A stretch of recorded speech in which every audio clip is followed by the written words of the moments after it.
अस्सलाम वालेकुम, आप देख रहे हैं डॉन न्यूज़ में। का मेज़बान अब्दुल गफ्फार। पाकिस्तान बांग्लादेश के दरमियान दूसरा क्रिकेट टेस्ट कल से पिंडी में शुरू हो रहा है। बांग्लादेश को 1-0 की बढ़तरी हासिल है और बहुत ज़्यादा तनकीद और दबाव के बाद पाकिस्तान टीम कैसी परफॉर्मेंस दिखाएगी, इस पर पूरी दुनिया और स्पेशली पाकिस्तानी शायकीन क्रिकेट की नज़रें लगी हुई हैं। पाकिस्तान की शिकस्त पर न सिर्फ पाकिस्तानी शायकीन मायूस हुए, बल्कि केवन पीटरसन, माइकल वॉन और दुनिया भर के जो क्रिकेट मुबस्सिर हैं वो भी हैरान हैं कि आखिर पाकिस्तान को हुआ क्या है। ये जनाब कंफर्मेशन कल जनाब 30 अगस्त से रावलपिंडी में ये टेस्ट मैच शुरू हो रहा है और 10:30 बजे जो है वो ये पहले दिन का खेल शुरू होगा। 10 बजे टॉस होगा।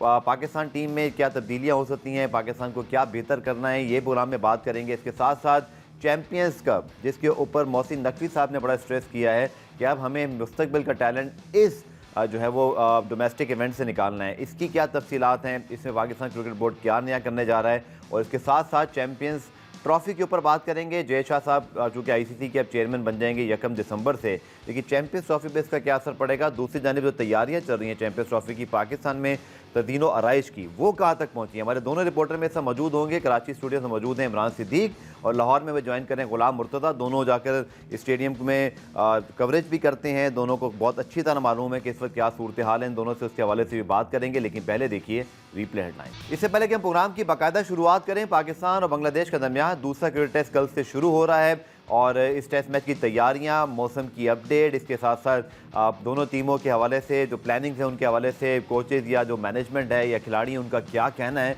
आइए पहले वो दिखा देते हैं। तो जनाब हम बात करते हैं टेस्ट मैच की और वर्ल्ड टेस्ट चैंपियनशिप का जनाब पॉइंट्स टेबल भी आपके सामने ले आते हैं और जिसके अंदर Pakistan way down at number 8 और पाकिस्तान को नुकसान ये भी हुआ कि जो हमारे पास पॉइंट्स थे भी वो भी 6 उनमें से डिडक्शन हो गई स्लो ओवर रेट की वजह से। और Bharat right at the top with 74 point. लेकिन याद रखिएगा तो परसेंटेज पॉइंट भी बड़े इंपॉर्टेंट हैं। पाकिस्तान के पास अभी टेस्ट मैचेस बाकी हैं, क्योंकि पाकिस्तान के पास अभी 7 होम मैचेस हैं। अगर पाकिस्तान जीते तो पाकिस्तान जो है वो ऊपर भी आ सकता है, लेकिन मौजूदा हालात ऐसे हैं कि कुछ बात वसूख से नहीं की जा सकती। इमरान को पहले शामिल गुफ्तगू करते हैं। इमरान, डेफिनेटली बहुत टफ भी गुजरा है पाकिस्तान के लिए, बल्कि गुज़श्ता 6 महीने ही। और क्या बंदा याद करे, क्या वो हम आयरलैंड की शिकस्त याद करें कि यूएसए की याद करें कि बांग्लादेश ने ताज़ा दुख दे दिया। लेकिन पाकिस्तान इतनी बुरी टीम नहीं है। जैसे अब्दुल बाजी भट्टी साहब ने मेरे प्रोग्राम में बिल्कुल ठीक बात की कि हम इतने बुरे नहीं हैं जितना खेल रहे हैं। शायद अगर शाहीन उस तरह की बॉलिंग करे जैसे वो करते आए हैं, नसीम उस तरह के स्पेल करें जैसे वो करते आए हैं, बाबर आजम वो रन्स करना शुरू कर दें जिसके लिए जाने जाते हैं, बाकी टीम इनके अराउंड जो है ना वो बिल्ड की जा सकती है। शायद अल्लाह करे कल ये टेस्ट मैच वो मौका हो जिसके अंदर हमारे जो प्लेयर्स हैं अपनी जिम्मेदारियों को महसूस करें। कुछ उनके साथ बदकिस्मती का एलिमेंट जुड़ा हुआ है। जैसे मैं ये तो नहीं कहूँगा कि बाबर आजम की सिर्फ बदकिस्मती है, लैक ऑफ कंसंट्रेशन भी है, लेकिन ये भी मानने की बात है कि वो कोई बोल्ड या कहीं कॉर्ड बिहाइंड नहीं हो रहे। तो थोड़ा सा अपनी कंसंट्रेशन लेवल को और लाएँ, कोचिंग स्टाफ के साथ बैठें, उस टेक्निक पर काम करें। बहुत कुछ बेहतर किया जा सकता है, बट इसके लिए एक जीत की बड़ी सख्त जरूरत है। क्योंकि अगर ये टेस्ट मैच में खुदा ना खास्ता हम हारते हैं या बहुत, मुझे नहीं पता 5 दिन क्या बारिश की पेश हुई रहेगी। वैसे कराची में भी बारिश हो रही है, कभी लाहौर में हो रही है, पूरे पाकिस्तान में हो रही है, तो इसकी तो कोई गारंटी नहीं है। But very important next 5 days for Pakistan cricket. Imran, बिल्कुल देखें, खिलाड़ी इतने बुरे नहीं, यही खिलाड़ी गुज़िश्ता 4-5-6 सालों से पाकिस्तान टीम के लिए खेल रहे हैं और इन्हीं खिलाड़ियों ने पाकिस्तान को विक्ट्रीज भी श्रीलंका को श्रीलंका में 2-0 से हराया, जो मुश्किल तरीन काम था। बिल्कुल, और ये साइकोलॉजिकल थोड़ा सा बैरियर है। और जो टेस्ट क्रिकेट में और T20 देखें, जब आप यूएसए जैसी टीम से हारते हैं या फिर आप जब बांग्लादेश जैसी टीम से हारते हैं तो फिर आपका मोराल बिल्कुल डाउन हो जाता है। तो इसके लिए आपको एक बड़ी विक्ट्री की ज़रूरत होती है, एक बहुत अच्छी विक्ट्री की ज़रूरत होती है। टीम में कोई अच्छा इनिंग्स हो जाए, कोई बहुत ज़बरदस्त स्पेल हो जाए, कोई हैट्रिक हो जाए, तो टीम का जो मोराल है वो लिफ्ट हो जाता है थोड़ा। तो मुझे लगता है कि ये बहुत अच्छी अपॉर्चुनिटी है पाकिस्तान के पास कि दूसरा जो टेस्ट मैच है रावलपिंडी में उसमें अच्छी परफॉर्मेंस दिखा। और अभी मैं देख रहा था ट्विटर पे पिक्चर्स भी आ रही हैं रावलपिंडी टेस्ट की, जो कि पहले टेस्ट से पहले आ रही थी। पिच की पिक्चर्स वो काफ़ी ग्रीन थी और जब टॉस के बाद जो पिक्चर हमें पिच नज़र आई है वो बिल्कुल डिफरेंट थी। तो मुझे लगता है कि इस मरतबा भी ऐसी पिच ना हो, ऐसी पिच हो जिसमें बॉलर्स बैट्समैन दोनों के लिए हेल्प हो। गुलाम मुर्तज़ा, पिच के हवाले से आप क्या बता सकते हैं? चूँकि मोहसिन नकवी साहब ने जब प्रेस कॉन्फ्रेंस किया वहाँ मौजूद थे, आपने सवाल भी बल्कि किया। पिच के हवाले से वो कह तो रहे थे कि जी मैं रिपोर्ट मांगूंगा, लेकिन उसके बाद फिर बात थोड़ी सी आए गई हो गई। क्या लगता है आपको गुलाम मुर्तज़ा, अब क्या हिकमत अमली हम बनाने लगे हैं? क्योंकि अबरार तो खेलेंगे ही खेलेंगे 100%, और उसके अलावा देखिए क्या तब्दीली होती है, लेकिन पिच का कुछ नहीं पता कि हमें खुद नहीं पता होता। अब ये तो मुझे क्या पता होगा, बल्कि गुलाम मुर्तज़ा मैं आपसे क्या पूछ रहा हूँ, हमारे तो हेड कोच को, कप्तान को, असिस्टेंट कोच को नहीं पता होता कि पिच कैसा खेलेगा, लेकिन कर क्या सकते हैं हम?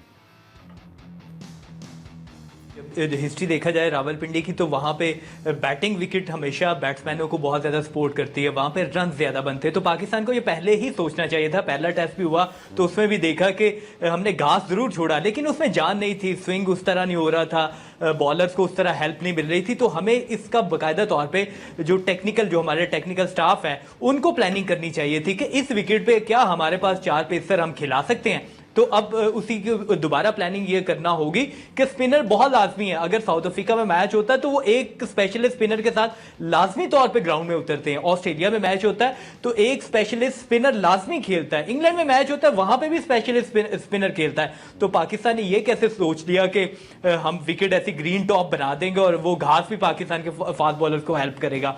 तो इसलिए विकेट के हवाले से क्योंकि हमारे जो क्यूरेटर आए हैं जिनका ताल्लुक ऑस्ट्रेलिया से है तो उन्होंने पहले ही उनकी असाइनमेंट थी तो उन्होंने बनाने की कोशिश तो की लेकिन वैसी विकेट नहीं बनी जैसी हम चाह रहे थे या हमारा बॉलिंग अटैक था। ठीक है गुलाम मुर्तज़ा, आपका पॉइंट ठीक है, लेकिन इमरान अगर हम बात करें पहले टेस्ट मैच की गलतियों की तो क्लियरली हमने पिच को सही रीड नहीं किया और ज़ाहिरी बात है कि कन्फ्यूजन इसलिए है कि सब लोग का पहला असाइनमेंट था। आई होप कि अपनी गलतियों से हम सबक सीखें। जैसे गुलाम मुर्तज़ा ने बिल्कुल ठीक कहा कि ऑस्ट्रेलिया, इंग्लैंड, साउथ अफ्रीका, चले न्यूजीलैंड में तो समझ में आता है गेंद वहाँ सीम होता है, स्विंग होता है, तो वहाँ तो अगर आपके पास राउंडर्स है तो आप ऑलराउंडर भी सारे फास्ट बॉलर खिला दें। बट अब दुनिया में कहीं भी ऐसा नहीं होता कि स्पेशलिस्ट स्पिनर के बगैर उतर जाएँ। बट आई होप कि चूँकि शान का भी चौथा टेस्ट मैच है, गिलिस्पी का पहला था, टॉमी हैमिंग का शायद पहला टेस्ट मैच था, उनको भी टाइम लगेगा। आई होप कि हम अपनी गलतियों से सबक सीखें, चूँकि वर्ल्ड टेस्ट चैंपियनशिप में देखें परफॉर्मेंस जैसी भी आए, सोच का म्यार तो वो रखें ना कि आप कमबैक कर सकते हैं। अभी भी अगर आप चैंपियन सोच रखें, दुनिया की बेहतरीन टीमें गिर कर संभलती हैं, आप अभी भी सोच रख सकते हैं कि ये टेस्ट मैच जीतें, 3 इंग्लैंड से जीतें, 4 ये हो गए, 2 फिर आपके जो है वो वेस्ट इंडीज़ जब आती है, 6 टेस्ट मैच जीत जाएँ। कहने को तो ये सब अचीवेबल है, सोचने की बात है।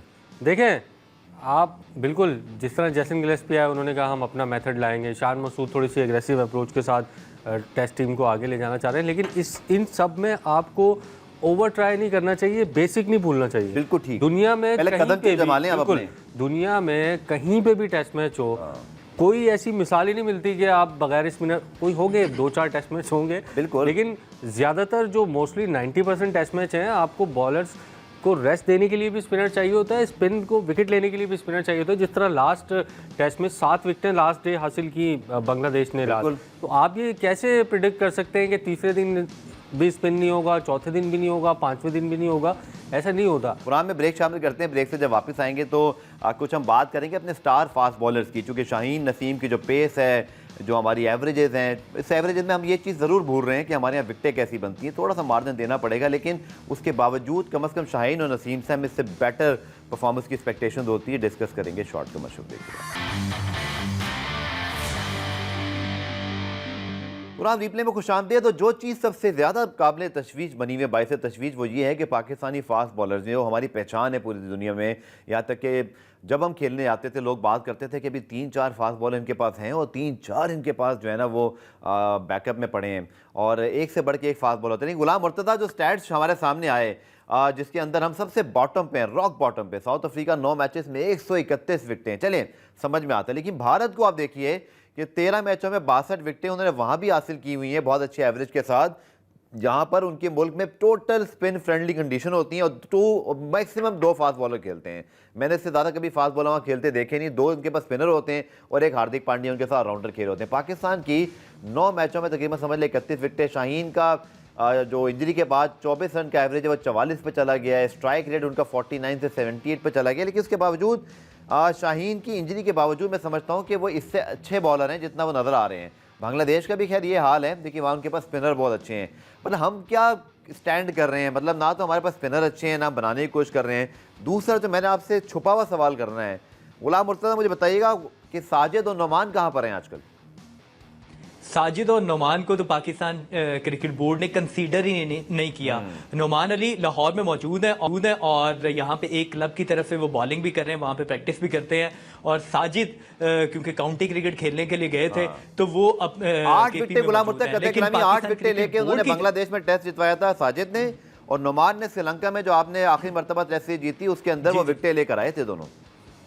जी, दोनों ने अच्छा परफॉर्म किया था। ऑस्ट्रेलिया में भी साजिद का नाम था, ऑस्ट्रेलिया में भी उन्होंने बेहतर परफॉर्म किया था, लेकिन पाकिस्तान क्रिकेट बोर्ड ने उन्हें कंसीडर नहीं किया, इवन के इब्रार को जो स्क्वाड में थे उनको खिलाने की जहमत नहीं की, उन्हें रिलीज कर दिया। तो पाकिस्तान क्रिकेट बोर्ड को यह देखना चाहिए कि हम किस तरह की विकेट बना रहे हैं, हमें कौन से बॉलर्स की जरूरत है। फास्ट बॉलर्स की आप बात कर रहे थे, तो फास्ट बॉलर तो हमारे अगर उनकी एवरेज स्पीड देखी जाए तो वो बांग्लादेश के फास्ट बॉलर से बहुत कम है। तो यही पाकिस्तान के फास्ट बॉलर जो पेस के हिसाब से दुनिया में जाने जाते थे कि तेज फास्ट बॉलर पाकिस्तान के पास होते हैं, तो वो तो आउट ही मेरे नहीं शो कर रहे, में उनकी जैसे नदीम average खान speed साहब भी ने कहा बहुत था कम मैं है। वो शॉट भी निकलवा लूंगा। मेरे शो में नदीम खान साहब कुछ 1.5-2 साल पहले आए थे, अभी माशाल्लाह पीसीबी में मौजूद हैं। कल वो चैंपियंस कप के हवाले से सारे कोचेस से बात भी कर रहे थे। उन्होंने कहा था हमारे पास 140 प्लस वाले 10 बॉलर पड़े हुए हैं। सर कहाँ हैं वो 140 प्लस वाले 10 बॉलर? नदीम खान साहब को मेरे प्रोग्राम में आ जाएं, मुझे उनसे जवाब ज़रूर चाहिए, शायद छुपे हुए हमें नजर ना आ रहे हो। दूसरा, मोहम्मद हसनैन के वाले से बता दें, एहसानुल्लाह का तो चले कैरियर तबाह हो गया तकरीबन, वो तो पता नहीं कब आएंगे बेचारे, बट कहाँ है मोहम्मद हसनैन? वो भी तो 150 प्लस करते थे।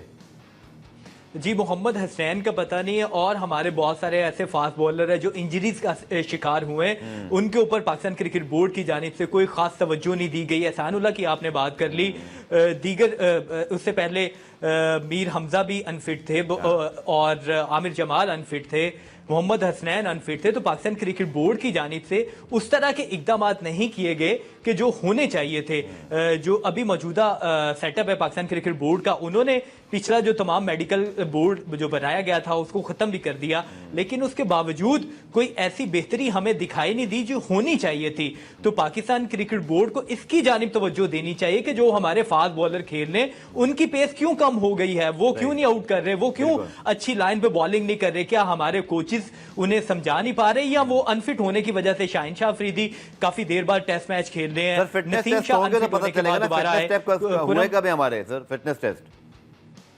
जी, फिटनेस टेस्ट होने थे। पाकिस्तान क्रिकेट बोर्ड की जानिब से ये कहा गया था कि ये टेस्ट सीरीज से पहले फिटनेस टेस्ट जरूर होंगे, लेकिन वहां पे बारिशें होने की वजह से जो पाकिस्तान क्रिकेट बोर्ड का मौकफ था, उनकी जानिब से ये कहा गया कि वहां पे बारिशें हो रही, इस वजह से फिटनेस टेस्ट हम नहीं ले पाए। तो अभी पाकिस्तान क्रिकेट बोर्ड को फिटनेस टेस्ट का इनेकाद करना है, तो हमारे फास्ट बॉलर और खासकर जो और हमारे क्रिकेटर्स हैं वो अनफिट हो रहे हैं, लेकिन पाकिस्तान क्रिकेट बोर्ड की जानिब से उनके ऊपर कोई खास तवज्जो नहीं दी जा रही मेडिकल के खासकर डिपार्टमेंट की तरफ से। ठीक है इमरान, जो हम बात करते हैं दुनिया में 2-3 बड़ी बेसिक चीज़ें हैं। एक आपका पूरा बेसिक डोमेस्टिक स्ट्रक्चर जो हमने हर साल तब्दील करना है, अभी चैंपियंस कप पे भी आप दोनों से बात कर लेता हूँ, लेकिन एक नेशनल हाई परफॉर्मेंस सेंटर नाम की चीज़ आपके पास है जिसको कभी आप हाई परफॉर्मेंस सेंटर कहते हैं। मुझे गुलाम मुर्तज़ा बैठे हैं, उनको मुझसे बेहतर पता है कौन सा स्पेशलिस्ट बॉलिंग कोच वहाँ आपने रखा हुआ है, कौन सा स्पेशलिस्ट आपके पास स्पिन बॉलिंग कोच है कि नुमान साजिद जाके वहाँ ठीक हो जाते हैं, कौन से स्पेशलिस्ट आपके पास बैटिंग लेजेंड वहाँ पे मौजूद हैं कि अगर इमरान बट आपको याद है उसने डेब्यू किया, बड़े अच्छे कैचेस पकड़ता था, वो कब आया कब गया कुछ पता नहीं चला। कराची में नेशनल क्रिकेट अकेडमी आपके सामने है, आप रोज़ जाते हैं तकरीबन वहाँ पे नेशनल स्टेडियम को कवर करने के लिए, क्या होता है वहाँ पर? ताले लगे हुए हैं और क्या होता है, कुछ कोई खिलाड़ी है, जब कोई टीम आती है होता है, तो जब वहाँ पे कमरे यूज हो जाते हैं, खाना वाना लग जाता है, स्विमिंग पूल इस्तेमाल हो जाता है, और इसके अलावा कुछ भी नहीं होता। दूसरा, आप जो फास्ट बॉलिंग की बात कर रहे थे, पहले मैं उस पर आना चाह रहा था। आप देखें पहले टेस्ट की अगर हम बात करें, 4 फास्ट बॉलर आपने खिलाए, मोहम्मद अली, खुर्रम, शहजाद की आप बॉलिंग देखें, और जो हमने हाइप बनाई हुई शाहीन और नसीम की, उनकी आप बॉलिंग देखें।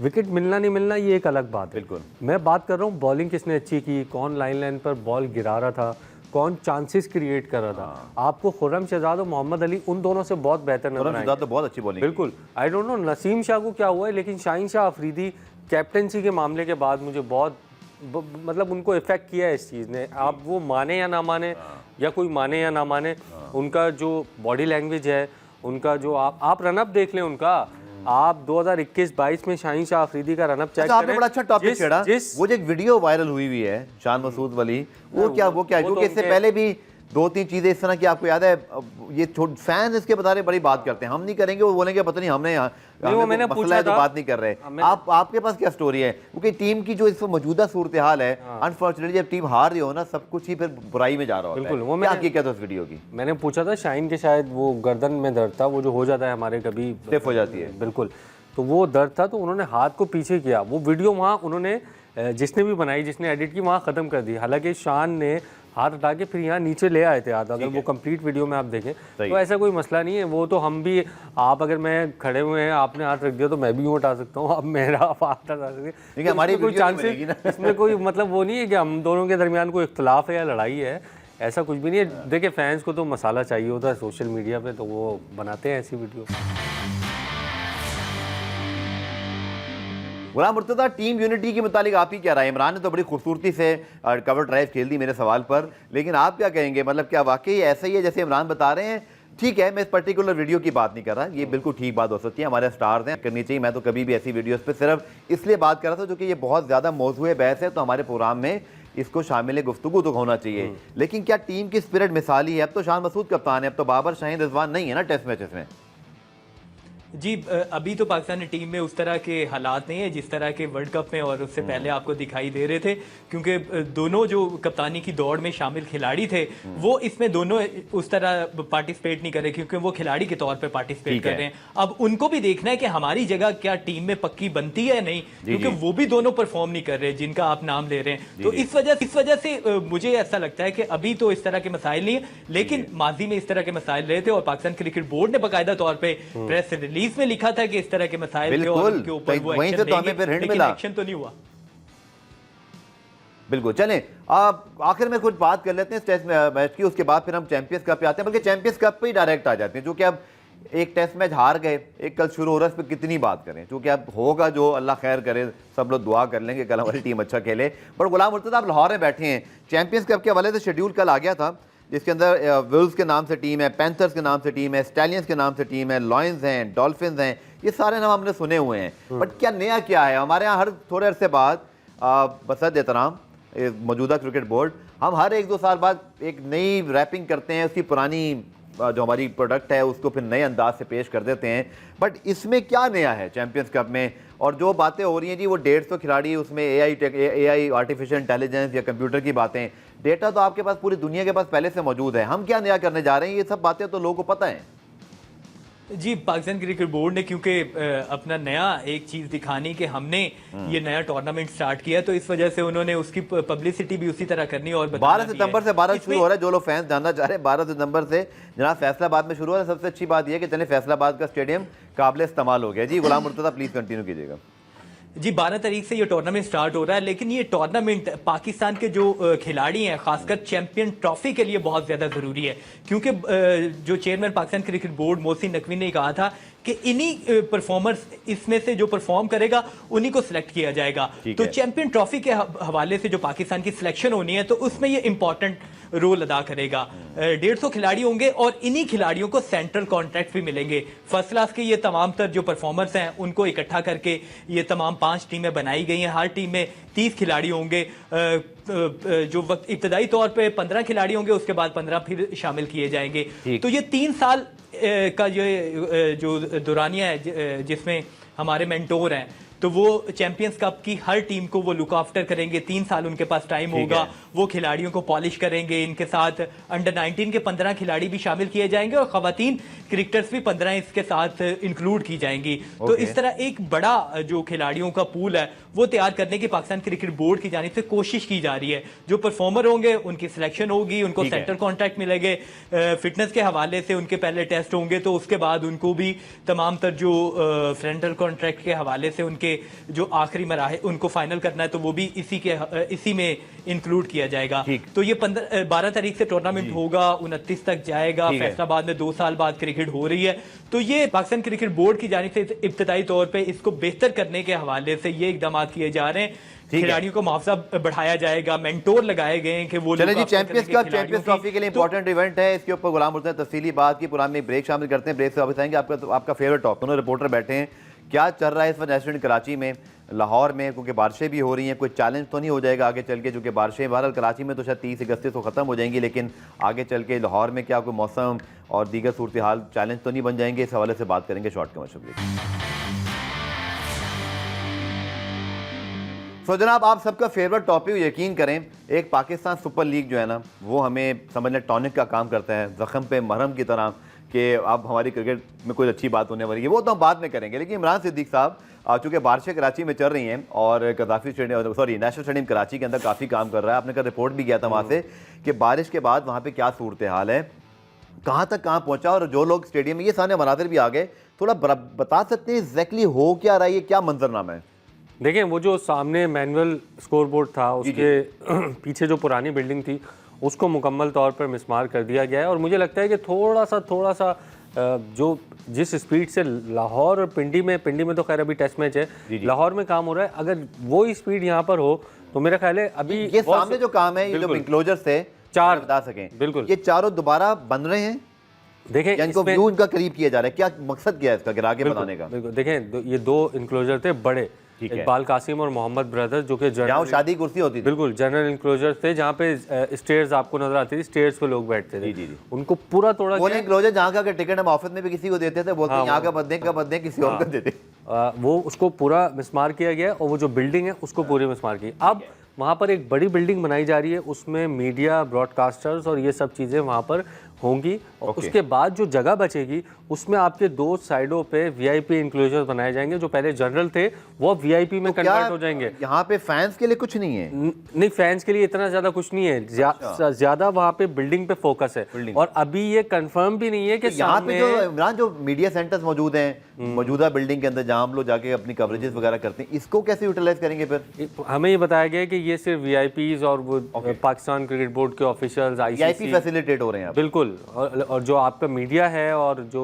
तमाम जो ब्रॉडकास्टर्स वगैरह जो कि गैलरी में कैमरे लगा के खड़े होते हैं, कैमरामैन आपके, सॉरी आपके कमेंटेटर्स, बिल्कुल वो वहाँ सामने शिफ्ट हो जाएंगे। मीडिया से रिलेटेड जितना भी काम है वो कमेंट्री से। आपका क्या तजदिया है इस प्लान के ऊपर? इसमें क्या और कुछ किया जा सकता है? देखें, वो जो बिल्डिंग सामने बात करते हैं, हाँ, जो बिल्डिंग सामने बनाई जा रही है ना, उसके सामने दो एनक्लोजर लाजमी होने चाहिए, वरना देखें इस साइड पे आपके सामने एनक्लोजर नहीं होगा और बॉलर जब वहाँ से भाग रहा होगा तो आपके पीछे फैंस ही नहीं होंगे, तो वो बिल्कुल अजीब लगेगा।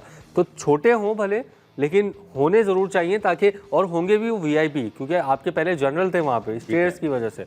अब आप बनाएंगे तो वो पैसे आपके थोड़ी सीटों में उतने ही मिलेंगे आपको, लेकिन आपको बनाना पड़ेगा। दूसरा, कोई तमाशाइयों की तादाद बढ़ रही है यहाँ पर नेशनल स्टेडियम कराची के अंदर? आपको नहीं, जो है वही भर जाए तो वो बड़ी बात है। वैसे कैपेसिटी बिल्डिंग नहीं हो रही अभी? नहीं, अभी तो फर्स्ट फेज में ऐसा कुछ भी नहीं हो रहा। फर्स्ट फेज में सिर्फ वो दो छोटे इंक्लोजर। कब तक, हमारे शायकीन बड़ा जानना चाहते हैं, नाजरीन जो है शायकीन क्रिकेट, ये कब तक काम खत्म होने की उम्मीद है? चैंपियंस ट्रॉफी से पहले ये बिल्डिंग और जो अगर जगह बची तो दो छोटे इंक्लोजर्स का काम टारगेट है। उसके अलावा कोई काम नहीं होगा चैंपियंस ट्रॉफी से पहले। बहुत सारे लोग सवाल कर रहे हैं रूफ का क्या होगा, जालियों का क्या होगा, ये सब चैंपियंस ट्रॉफी के बाद जो सेकंड फेज आएगा उसमें होगा। ये जो तस्वीरें पाकिस्तान क्रिकेट बोर्ड ने जारी की लोग खुश हो गए, ऐसा पूरा कंप्लीटली चेंज नहीं हो जाएगा चैंपियंस ट्रॉफी से पहले, ये चैंपियंस ट्रॉफी के बाद का काम है। बाद का काम, बिल्कुल। गुलाम मुर्तज़ा के पास चलते हैं। गुलाम मुर्तज़ा, कज़ाफ़ी में आपने पहले ही बताया था, लेकिन अब जब आज आप बात कर रहे हैं, इस वक्त वहाँ सूरत हाल है, थोड़ा सा इसका जो मास्टर प्लान है वो ज़रा पूरा एक्सप्लेन कर दीजिएगा। जैसे इमरान ने बताया कि एग्जैक्टली हो क्या रहा है, जो चीज़ें वहाँ पे गिराई गई हैं दोबारा बन रही हैं, उसका मकसद क्या है? जी, कदाफी स्टेडियम की मेन बिल्डिंग को गिराया गया था, उसकी कंस्ट्रक्शन का काम शुरू हो चुका है। नीचे बेसमेंट बनाई जाएगी जहाँ पे वीआईपी पार्किंग बनाई जाएगी। टीम आएगी, दोनों टीमें जब आएंगी, एक मेज़बान टीम होगी और मेहमान टीम भी होगी, तो उन दोनों की पार्किंग नीचे होगी। उसके बाद जो वीआईपी की पार्किंग होगी वो भी मेन बिल्डिंग में होगी। तो उसको चार मंजिला बनाया जाएगा। नक्शा आपने देखा था, एक खूबसूरत सा लाहौर कज़ाफ़ी स्टेडियम का बनाया गया था। वो 3D अभी तो वो उसकी पिक्चर है, लेकिन जब वो सही तौर पे क्या चैंपियंस ट्रॉफी से पहले, जैसे इमरान ने कहा, इन्होंने तो मायूस कर दिया मुझे कि भाई वो चैंपियंस ट्रॉफी से पहले वो शक्ल तो नहीं आएगी नेशनल स्टेडियम कराची के, लेकिन बाकी काम हो रहा है। बट क्या कज़ाफ़ी का जो तस्वीरें वायरल हुई हुई हैं, मेरे भी कुछ 100-200 रीट्वीट आ गए थे, ये तस्वीरें हमारे प्रोड्यूसर साहब ज़ुहैब साहब ने लगा दी हैं। ये तस्वीरें जो है ना, ये कब अपनी जामा पहनेगी? ये आपको लगता है ये जो इतनी खूबसूरत सी एक समझ लें इंग्लैंड के स्टेडियम का जो एक हमें खाका दिखाई दे रहा है, क्या ये चैंपियंस ट्रॉफी में हो पाएगा सर? ये बाद में होना है। जी, लाहौर सबसे ज्यादा इंपॉर्टेंट है चैंपियन ट्रॉफी के हवाले से, क्योंकि ज्यादा मैचेस भी लाहौर में रखे गए। इंडियन टीम ने भी लाहौर में आना है, तो पाकिस्तान क्रिकेट बोर्ड की ये कोशिश है कि लाहौर का स्टेडियम सबसे पहले तैयार हो जाए। उसकी आप रेनोवेशन का काम भी पहले ही शुरू हो चुका था। अभी बिल्डिंग मुकम्मल तौर पर डिमोलिश कर दी गई है, उसके ऊपर कंस्ट्रक्शन का काम शुरू हो चुका है। नई बिल्डिंग बनाई जाएगी, 2 इंक्लोजर्स को उन्होंने डबल करना है, वो भी कर लिया जाएंगे। वीआईपी गैलरीज बनानी है, जिनके दोनों इंक्लोजर्स के ऊपर, इमरान खान इंक्लोजर के ऊपर और फजल महमूद इंक्लोजर के ऊपर वो भी गैलरीज बनाई जाएंगी। तो लाहौर का कज़ाफ़ी स्टेडियम जो, उसके ऊपर खासकर पाकिस्तान क्रिकेट बोर्ड की यह तवज्जो है कि वो जल्द से जल्द मुकम्मल हो जाए, क्योंकि इसकी बाकायदा तौर पर chairman Pakistan cricket board Mohsin Naqvi जो वक्तन फ़वक्तन कज़ाफ़ी स्टेडियम में आते भी हैं, देखते भी हैं, रात के वक्त भी वहाँ पे विजिट करते हैं। तो लाहौर के स्टेडियम के ऊपर खास तवज्जो दी जा रही, क्योंकि सबसे इंपॉर्टेंट है चैंपियन ट्रॉफी के हवाले से वो लाहौर का स्टेडियम। तो उम्मीद कर रहे हैं कि चैंपियन ट्रॉफी से पहले लाहौर की जो रेनोवेशन होनी है, जितना पाकिस्तान क्रिकेट बोर्ड ने बताया कि अच्छा, वो जो व्यू की बात होती है, फैंस एडवांस जानना चाह रहे हैं। इमरान ने तो उन्हें बता दिया कि कराची में कोई बहुत ज़्यादा उनके सिवाय जो रेनोवेशन का लुक होगा उसके अलावा चीज़ नहीं, बट फैंस के लिए कज़ाफ़ी में क्या हो रहा है, फैंस ये जानना चाहते हैं आपसे। जी, मेन बिल्डिंग बनाई जाएगी, जो एक खूबसूरत तस्वीर जिसकी पाकिस्तान क्रिकेट बोर्ड ने जारी की है। 2 इंक्लोजर है जिनमें इमरान खान इंक्लोजर और फजल महमूद इंक्लोजर है, उनको डबल किया जाएगा। उनके ऊपर भी VIP गैलरीज बनाई जाएंगी। वॉशरूम कुछ कदाफी स्टेडियम के जो शायकीन इस्तेमाल करते हैं वो भी कुछ बेहतर नहीं थे, उनको सही किया जा रहा है। छोटे मोटे जो कदाफी स्टेडियम में और काम है वो मुकम्मल किए जाएंगे। तो पहले फेज में जो कदाफी स्टेडियम में रेनोवेशन का काम शुरू हुआ है वो जो तमाम तर चैंपियन ट्रॉफी से पहले मुकम्मल किया जाएगा। उसके बाद जो तोड़ फोड़ दीगर जो जगहों की जाएगी, दीगर जो इंक्लोजर्स हैं तो वहां पे भी उनको भी डबल करना है, लेकिन वो दूसरे फेज में है। तो कदाफी स्टेडियम में जो पहला फेज है इसमें 2 इंक्लोजर्स है और मेन बिल्डिंग है, पार्किंग है और शायकीन के लिए वॉशरूम्स हैं, उनका व्यू बेहतर करना है, SMDs हैं और जो स्कोर बोर्ड है। अभी आपने, क्योंकि मैं आखिरी सवाल मैं गुलाम मुर्तज़ा से ही कर लेता हूं, जो कि आपने भी जिक्र किया इंडियन टीम के आने का। जय शाह साहब के हवाले से खबर आ गई कि वो ICC के चेयरमैन बनने जा रहे हैं 1 दिसंबर से। गो के अक्टूबर में गालिबन बड़ी इंपॉर्टेंट ICC की मीटिंग है जिसमें फैसला होना है। ये जो खबर है जय शाह साहब अब ICC को हेड करेंगे, पाकिस्तान क्रिकेट बोर्ड के हल्के आपको ये ज़राए क्या बताते हैं, इसका इम्पैक्ट पाकिस्तान क्रिकेट पर क्या होगा गुलाम मुर्तज़ा? जी, पाकिस्तान क्रिकेट बोर्ड की जानिब से जो चैंपियन ट्रॉफी के हवाले से जब भी हमने उनसे बात की है तो वो पूरी उम्मीद दिखाई देते हैं। उनकी जानिब से यही कहा जाता है कि चैंपियन ट्रॉफी के सारे मैचेस इंक्लूडेड फाइनल पाकिस्तान में होंगे और इंडियन टीम भी जो पाकिस्तान आएगी। ये पाकिस्तान क्रिकेट बोर्ड का मौक़िफ़ है। अब पाकिस्तान क्रिकेट बोर्ड के जो बड़े ओहदेदार हैं उनको भी इस चीज़ का इल्म है कि जय शाह जो 1 दिसंबर से ICC के चेयरमैन के तौर पे काम करेंगे। तो उनके साथ कुछ बातचीत उनकी पाकिस्तान क्रिकेट बोर्ड के बड़े ओहदेदारान की हो चुकी हुई है। और आपको भी पता है कि जब क्रिक बागले पाकिस्तान आए थे, जब पाकिस्तान ने भारत में जो वर्ल्ड कप शेड्यूल था वो खेलने के लिए जाना था, बहुत सारी बातें चल रही थी, पाकिस्तान नहीं जाया था, तो बहुत सारी चीजें, बहुत सारे जो कमिटमेंट्स उस टाइम पे भी हुई हैं। तो मुझे ऐसा लगता है उम्मीद करते हैं कि जय शाह साहब बतौर ICC प्रेसिडेंट ICC का तहफ़्फ़ुज़ उसके मफादात का बजाय सिर्फ भारतीय क्रिकेट बोर्ड के। इमरान आपका शुक्रिया, गुलाम मुर्तज़ा आपका शुक्रिया। गुलाम रिप्ले में आज के लिए इतने, का दोबारा से मुलाकात होगी, तब तक के लिए अल्लाह हाफ़िज़।